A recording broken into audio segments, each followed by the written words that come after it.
এটাকে follow up করা, material গ্রাউন্ডে নিয়ে আসতে হবে।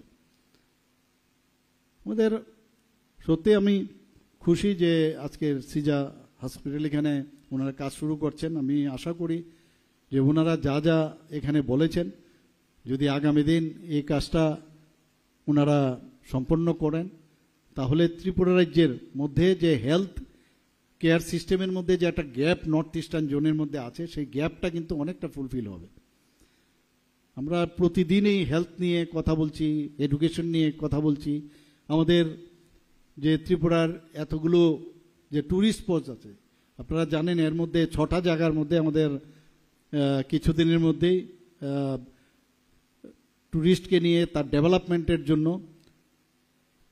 যে প্রোমো ট্যুরিজম যে অনুষ্ঠান সেটা করছেন। এখানে বাইরের থেকে অনেক লোক আসবেন। তো আমরা সব দিকে সব কটা ডিপার্টমেন্ট, এগ্রিকালচারই হোক, আজকে খেলাধুলার জগতে এতগুলো আমরা খেলাধুলার ফিল্ড, সিনথেটিক টার্ফ, ফুটবল, জাতি জনজাতি এলাকায় সব জায়গায় আমরা করছি। তো সব দিকে আমাদের ইচ্ছা আছে যে ত্রিপুরা একটা সত্যিকার একটা মডেল।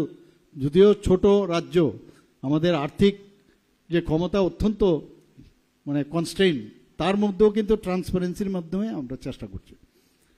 এবং আমি আশা করি যে আজকের যে অনুষ্ঠান, সেই অনুষ্ঠানে আপনারা নিশ্চয়ই বুঝতে পেরেছেন। আমি একটা কথা বলবো, এখানে কনসার্ন উনি যে যাতে এই প্রজেক্ট সাকসেসফুল হয়, কোনো জায়গার মধ্যে যাতে এই সিজা হাসপাতালে কোনো সমস্যা না হয়। আমি এখানে মাননীয় বিধায়ক, অত্যন্ত জনপ্রিয় বিধায়ক এবং আমাদের সবাই আমাদের আদরণীয় দাদা, ওনাকে আমি বলবো নিশ্চয়ই আপনিও দেখবেন, আপনারা এই যে সিজা হসপিটালের যারা আছেন ওনারাও আপনাদের সাথে কথা বলবে, কোনো সমস্যা হলে যাতে হেল্প করবেন। এখানে বিভিন্ন আরও কিছু বলছে যে এসটি যে কারেন্ট এখানে যাচ্ছে, শিফটিং অফ এসটি, আমি গতকালও কথা বলেছি, বললাম এটা নিশ্চয়ই আমরা দেখব। এবং কিছু কিছু জায়গা হয়তোবা যে স্ট্রিট ল্যাম্প বা আদার্স যেসব আছে, যে কোনো প্রবলেম, সেইগুলো প্রবলেম আমরা নিশ্চয়ই সলভ করব।